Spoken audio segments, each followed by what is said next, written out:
દાહોદના પરેલ વિસ્તારમાં 7 સસ્તા રામલીલા મેદાનમાં દર વર્ષે આર્ય સાંસ્કૃતિક કલા મંડળ દ્વારા મહત્વનું છે કે રામલીલાનું ખાસ આયોજન કરવામાં આવે છે। મહત્વના સમાચાર દાહોદના પરેલ વિસ્તારમાં 7 રસ્તા રામલીલા મેદાનમાં દર વર્ષે આર્ય સાંસ્કૃતિક કલા મંડળ દ્વારા રામલીલાનું ખાસ આયોજન કરવામાં આવે છે। આ વર્ષે આ મંડળ તેમના રામલીલાના 50મા વર્ષની વિશેષ ઉજવણી કરી રહ્યું છે।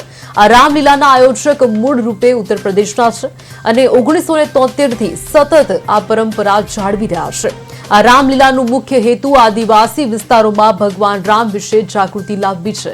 આ વર્ષે હનુમાનજીના પાઠ માટે સંસ્થાના સભાપતિ શ્રી શર્મા જવાબદાર છે, જે 1973 થી સતત આ પાઠ ભજવી રહ્યા છે અને આવતીકાલે પણ આ પ્રથા ચાલુ રાખવાની ઈચ્છા વ્યક્ત કરી છે।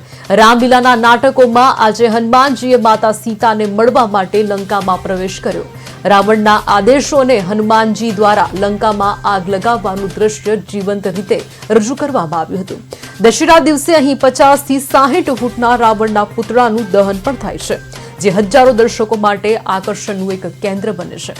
આ રીતે દાહોદમાં આર્ય સાંસ્કૃતિક કલા મંડળ દ્વારા રામલીલાનું આયોજન સાંસ્કૃતિક અને ધાર્મિક રીતે મહત્વનું બની રહ્યું છે।